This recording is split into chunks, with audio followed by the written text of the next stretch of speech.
We have taken the following steps to restore law and order in our state, and you may be sure that the situation is under control and under constant vigilance of state and local authorities. We have proclaimed a state of emergency in Baltimore City and Baltimore County. A curfew has been imposed in Baltimore City from 4 p.m. to 6 a.m., and in Baltimore County from 9 p.m. to 6 a.m., except for officially approved emergency reasons. I have ordered state offices in Baltimore City and Baltimore County closed at 2 p.m. tomorrow to comply with an early curfew should that be necessary. And I have requested the business community to do the same. State employees who are residents of Baltimore City and County but who work in other subdivisions will also be released at 2 p.m. tomorrow. Executive orders have been issued prohibiting the sale of alcoholic beverages, firearms, ammunition, flammable materials, and liquids in Baltimore City and Baltimore County. The sale of alcoholic beverages is also banned in Anne Arundel and Howard counties. Every available unit of the Maryland National Guard has been fully mobilized and deployed within the city. In addition, at 6:11 this evening, I requested federal reinforcements to further secure the city. Attorney General Ramsey Clark agreed to immediately dispatch the troops. They should now be taking positions in the critical areas. These steps have been taken to control violence, save lives and property, and to bring about a swift restoration of order. I want to commend the overwhelming majority of our citizens, white and black, who have remained calm in these hours of crisis. I ask you to continue this example, to remain at home and obey the curfew. Even during the daylight hours, I strongly suggest limiting your activities so that your police, National Guard, and fire department may perform effectively. I urge all parents to exercise vigilance over their children. In the affected area, much of the lawlessness to date has been caused by unruly and unsupervised youths. Other youngsters whose conduct has been responsible and admirable could be endangered even by the most innocent sightseeing. To all who have been victimized, I pledge to you that all possible power will be exerted to restore order and security to your lives and to assist those made homeless by fire. To those few who loot and burn, we shall show no sympathy, nor will we tolerate those few who would take the law into their own hands. We have local police, state police, and federalized troops on the scene, in control, working effectively. We ask for no citizen volunteers, only common sense from our citizens. While today we are pressed to confront force with force, to put down violence and douse fires, the lessons of these past hours have not been lost on any of us. We know now, as never before, how vital is the law to our liberty. We know now, as never before, that violence is no friend to freedom, and that the mob is no ally of civil rights. We know now, as we've always known, that where rightful grievances exist, we must redress them with speed and compassion. We know now that to move ahead, we must never stand still. We must not stand still for a violation of our laws, nor must we stand still for conditions which create hopelessness or despair. We must press on at once for the good jobs, the good housing, the good education, for all those of our citizens who have been long denied these opportunities. Let us rededicate ourselves to the unfinished business, not out of fear of reprisal, but out of certain faith that it is right.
I want to appeal to all the people of the city of Baltimore to remain calm, to be peaceful, that the National Guard, the state troopers, and the police department have the situation well under control. But there are certain things developing today that prompt me to come to the air and to request your assistance. First and foremost, please restrict your activities to the absolute minimum. Secondly, please do not take the liberty of getting in your car and going on a sightseeing tour of the areas that were destroyed or damaged as a result of last night's disorders.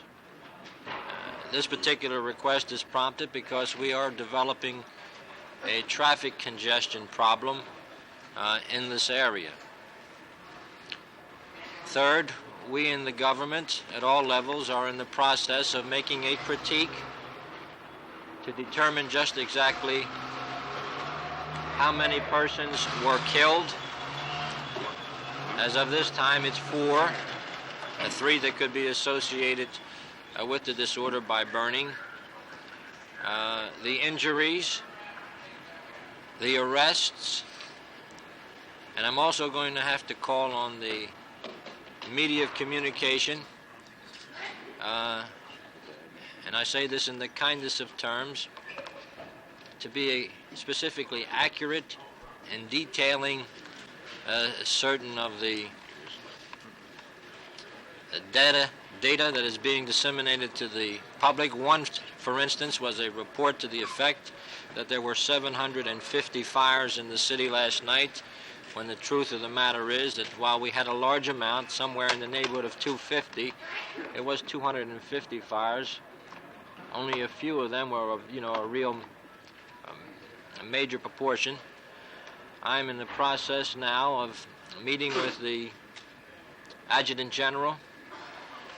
I'm going to leave this press conference to meet with the Adjutant General, with the Governor, and with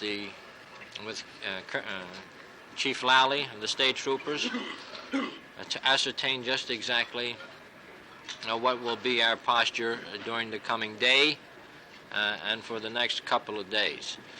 I think an announcement will be made after consultation with the Governor that a curfew will be in effect tonight from about 7 o'clock to 6 a.m. tomorrow morning. Well, I think that there was a considerable amount of damage done last night in Baltimore, but considerably less than what I observed in Washington the day before. It's bad. It's very bad. A lot of damage, unnecessary damage was done, certainly to no one's benefit. Certainly did not benefit any civil rights movement or anything else. We're patrolling the area now. The situation, I think, was pretty well contained by around 12 to 12:30 last night. We had no reports of any fires or looting or any incidents after that time.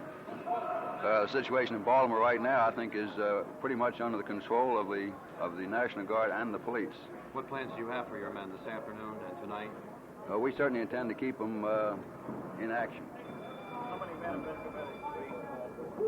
Into Baltimore? Well, I couldn't give you a breakdown on the actual areas. We'd have to even have a determination of which is East Baltimore and which is Central Baltimore.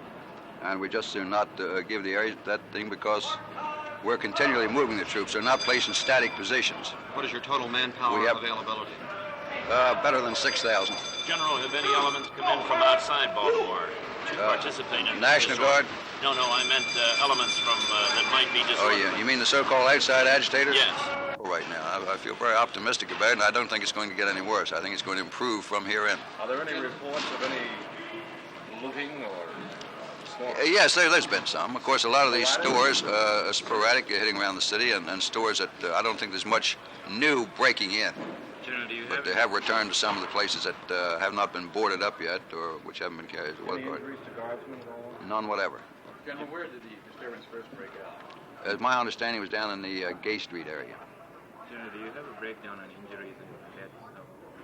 I think the police can give it to you. We haven't attempted to maintain it because, of course, we came in well after the thing was started. General, you said you had about 6,000 troops. How many do you have on the street at any one time? Majority of them. We try to keep the greatest number possible on the streets and at the same time maintain an adequate reserve, which does not answer any question. You have not indicated how many more will be coming in. No, we're bringing. We've alerted the entire Maryland National Guard has been alerted. They have not all been moved to Baltimore. Have you conferred with the Negro leadership on this matter? Not to a great extent. I've met with several of them just casually throughout the city, but not to go through any actual conference on the events that have happened. Do you anticipate any such conference? I'd be happy to participate in it. General, is there additional troops, General, thus far? Pardon? Pleased with the performance of your troops? Very much. General, is there additional looting going on this morning in the Greenmount Avenue area? There have been reports of sporadic looting rather generally throughout the area. Did you send additional troops over there to help? We've responded to them, and we've tried to put sufficient troops in the area to be able to observe and to arrest the looters. I think it's important to know that under the new law, the National Guard personnel have exactly the same privileges and rights as any police officer. They are privileged to make an arrest under this law. Have you sealed off the affected areas from the public? The only thing we've done in that line and on several of the extremely narrow streets, we have blocked traffic in several block areas. What do you think is going to happen after nightfall tonight? Will you expect to be able to keep the situation in control? Yes, I certainly think that the vast majority of the people are going to obey the governor's curfew, as they did last night. Of course, last night it was set at a fairly late hour. It was 11 o'clock, and also it was announced rather late. And I think a lot of people did not know there was a curfew, but certainly everyone knows it by now, and I'm quite sure that they will be off the street. What will happen to anyone caught on the street after the curfew? They have violated the law, which subjects them to, I think it's a 60 days in jail, I think is the maximum. I'd have to check that, and $100 fine. General, how long had you been anticipating any trouble in the city of Baltimore? I was completely surprised that any trouble occurred in Baltimore. I did not think it would happen, and I'm quite sure that it was just as much a shock to the entire community. But you don't feel it was planned or organized in any way? There possibly was some planning behind, but I've seen no indication, nor has anyone come up with any indication of organizing it to get pin on any group.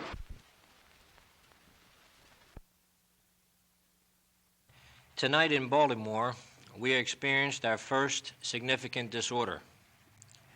I am aware of the rumors and the counter-rumors which are running rampant in the city. My purpose in appearing on the air is to present to you a factual report on the events of the last few hours. At around 6 p.m. this evening, groups of teenagers began breaking windows in a small area in East Baltimore. Several fires were started.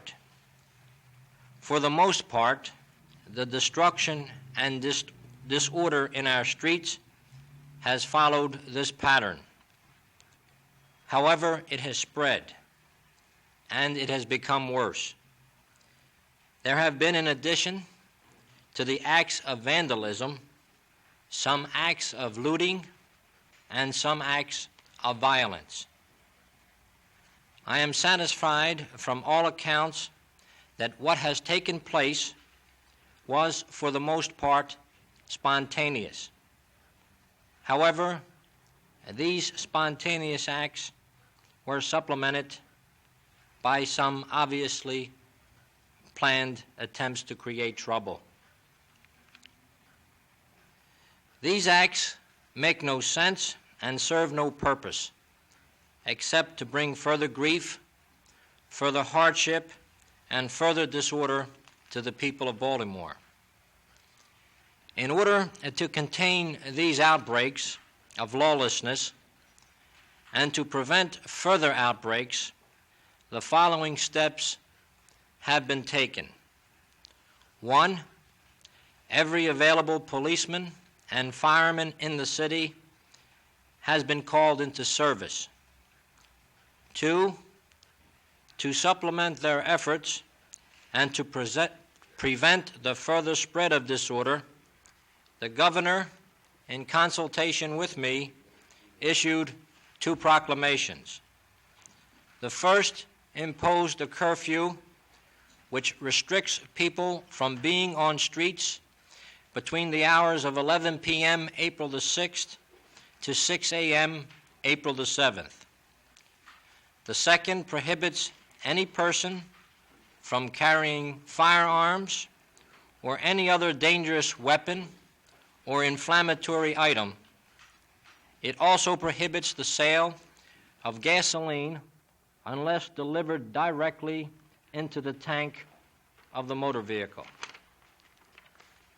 In addition, the National Guard, under the command of General Gelston, has been ordered into the troubled areas of the city.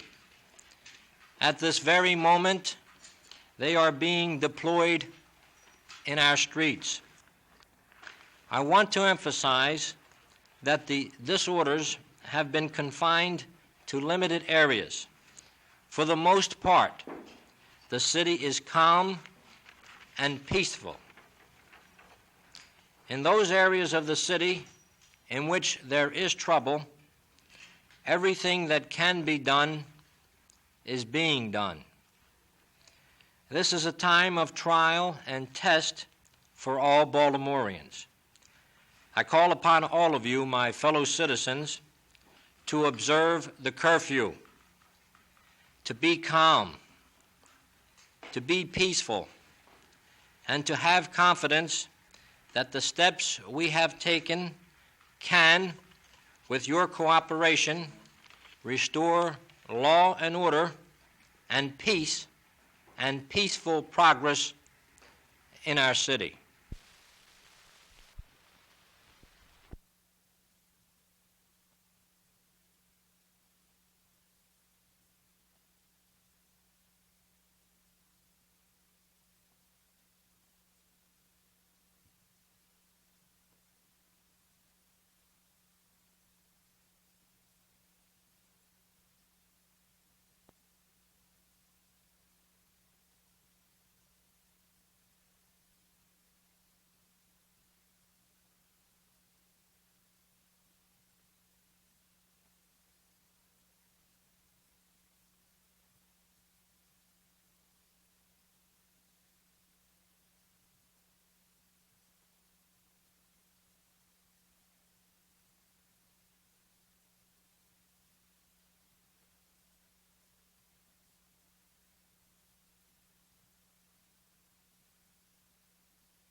Thankful to God that the good Lord was good to us to let us be able to go back into business tomorrow if all's well. And we had very little bit of damage, water damage, and a few windows broken. No looting in the store whatsoever. Thank God for that. Does what happened here change your plans in any way in the future? No, I expect to stay here as long as God gives me life.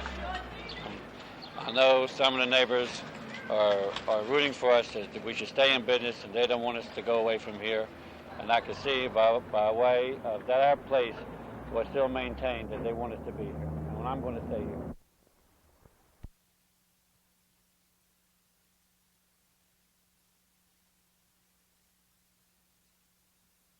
We only got 2 broken windows. They could have looted us if they wanted to, but they didn't. As a matter of fact, some of the people from the projects came into our store this morning in groups saying to us that they wanted to apologize for our broken windows, that it shouldn't have been, and they even offered to take up a collection to pay for our windows. Not that we couldn't afford it, but their way of apologizing that our windows shouldn't have been broken. So somebody up there must like us.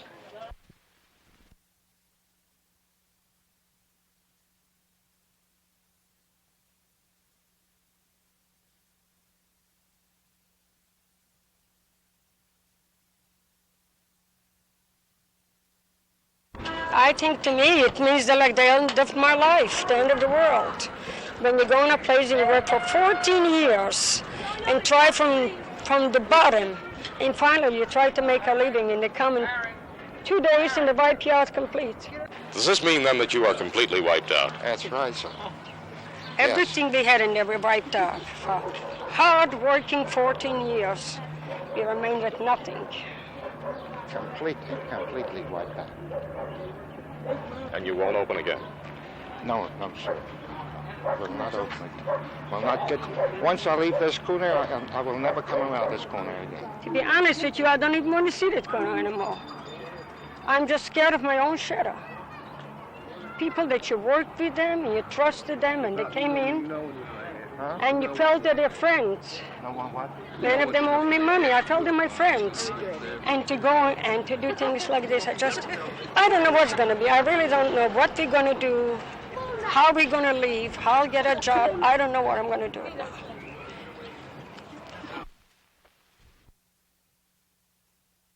A group of us who were identified as black civil rights leaders by Governor Spiro T. Agnew were invited to meet with him on Thursday, April 11th. Much to our dismay, we found that many black leaders who play important roles in our community were not invited, and those who tried to enter the meeting room were kept out. It became clear in the governor's remarks that this was not an oversight, but was intentional. We who attended thought that the purpose of the meeting was to set forth a positive approach to the serious situation. Instead, we found that the governor's apparent intent was to divide the black community. We are shocked at the gall of the governor suggesting that only he can define the nature of the leadership of the black community. Agnew's actions are more in keeping with the slave system of a bygone era. At a time when the chief executive should be calling for unity, he deliberately sought to divide us. We're all militantly against the continuation of a system which denies and demeans black people. Shocked at the tone and fervor of the governor's remarks, a number of us decided that the meeting held no possibility for constructive action, and we left in disgust and anger.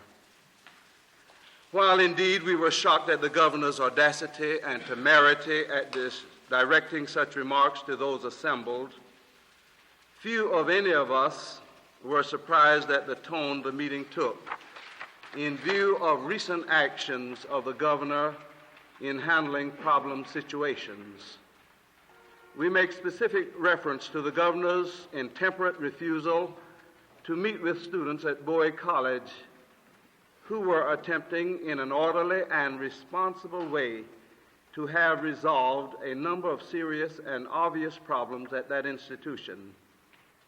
We're also reminded of the governor's refusal, after repeated requests from various elements of the community, to honor the memory of the late Dr. Martin Luther King by closing state offices as a gesture of respect.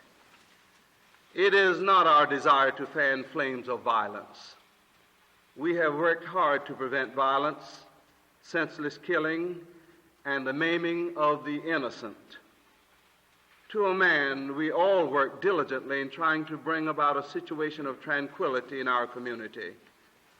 We have been pursuing this line since disturbances broke and since the situation has quieted. Unfortunately, all too many of the voices being heard from the white community are apparently in agreement with the governor.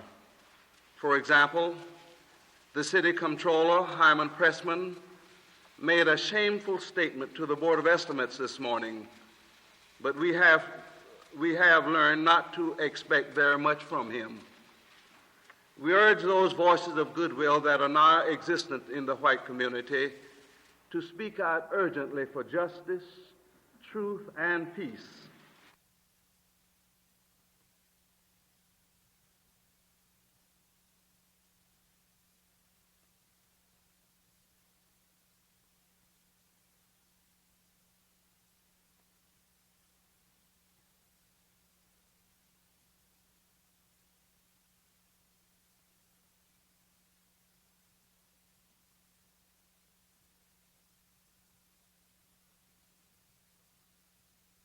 Basically, we're trying to help people who have been the victims of looting and burning damage to get redress from their insurance companies. Many of them aren't familiar with how to do it.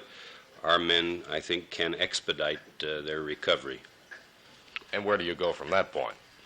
The next thing, I think, is to make sure that in the future this coverage is continued and that people who seek coverage will be able to get it. There is, of course, the problem that companies are private companies and they don't want to write insurance where they're likely to have losses. One of the phases of that is, of course, the federal reinsurance program, but in the meantime, our efforts will be directed toward seeing to it that people who deserve and desire insurance can buy it.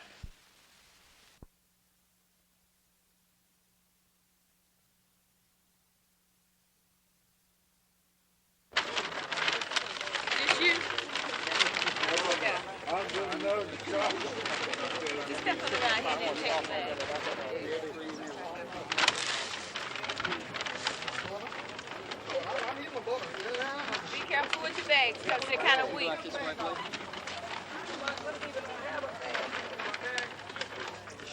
Okay. Find your name and address.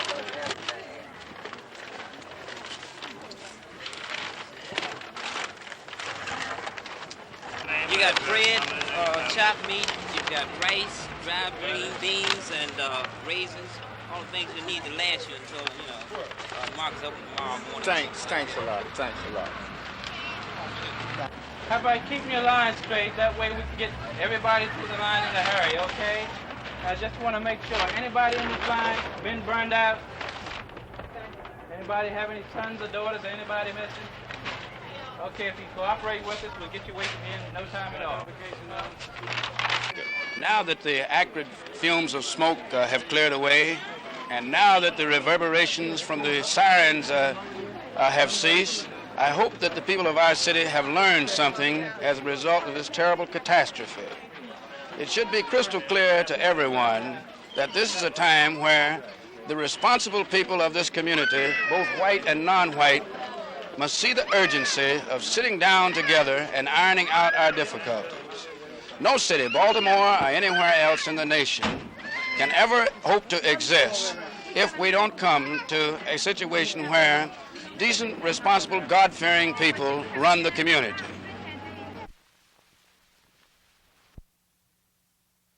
My purpose in appearing before you this morning is to report that I feel that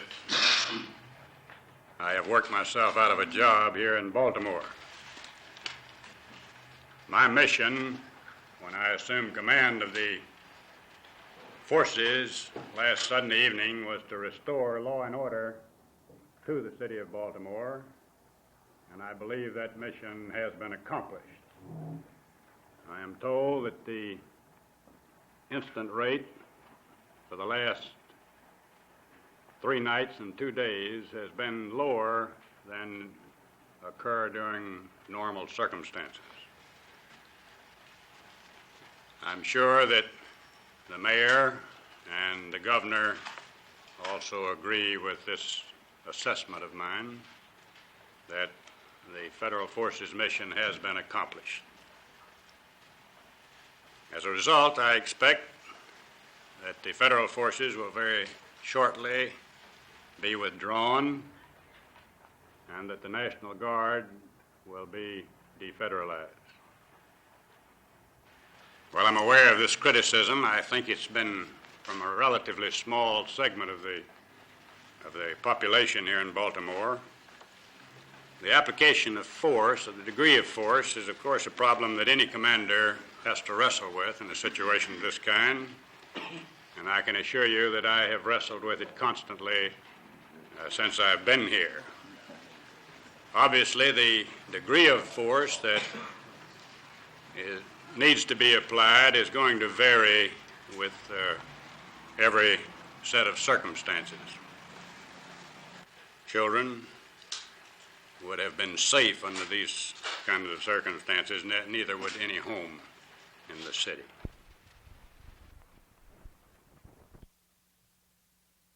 Yes, the City of Baltimore, various agencies have been working together for many years as a civil defense agency team. And these representatives from the various city agencies and from the private community charitable agencies and relief agencies have been working together. They know each other, they know their plans, and they were not strangers to each other last night by any means. How long did it take you after the notice of crisis to put the plan into effect? The plan went into effect right away, and the various agency representatives were on board at the Disaster Control Center in approximately 1 hour and 15 minutes. How many refugees of this disorder did you serve, and what services are provided? We have opened up approximately 15 different refugee collection centers throughout the city, which are churches. And we also have one central center at Eastern High School. Anyone needing assistance, either social service assistance, food, beds, lodging, can go to any one of these churches, and they will be in turn transported to Eastern High School, where these facilities are available. This morning we noticed that that main refugee center at Eastern High was empty except for personnel on duty. Is there any reason for this? How did you serve people last night or people this morning? No, I think that the fact that it's empty may be from two things. First of all, the center was open very quickly after the emergency arose. Secondly, it may very well be that the people who were involved last night were able to return to their homes and that they do have a place to go. And it may well be that we will not need to keep this center in operation. How long do you plan to keep it in operation? What will determine when or if you close it? The center will be in operation for the duration of the emergency.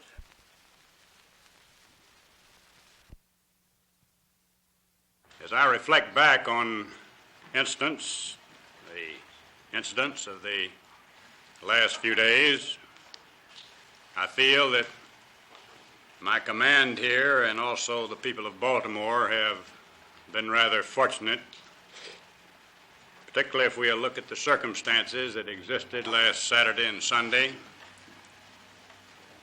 and also compare what happened here with what happened in other cities when they had civil disturbances. I attribute the success of our operations here to several things, but primarily to the splendid cooperation that I have received from all the state and local officials at every level. General, there has been some criticism about the way the forces at your command handled the looting here. It's been suggested that force should have been met with force. I can just say that I wish the decision was as simple to me as it is to those people who would not be required to live by their decision. There are a number of factors involved when you come to considering force that I think perhaps people forget. And the first one is the value of life. What value do you attach to life? Is a loaf of bread or a pint of whiskey or a scorched suit or a pair of shoes worth a life? Now, I have 11,000 troops deployed in this city, and it would be up to each one of those individuals to make that decision. And I submit that this is a decision that even the wisest man would have difficulty in making under tense circumstances. Another thing is, we know from experience that when there is firing, indiscriminate firing, that more innocent people have been killed than have the guilty ones. And unfortunately, those that perhaps should be killed almost invariably get away. If you can say anybody should be killed, and I'm not advocating that. Another factor I think that we must consider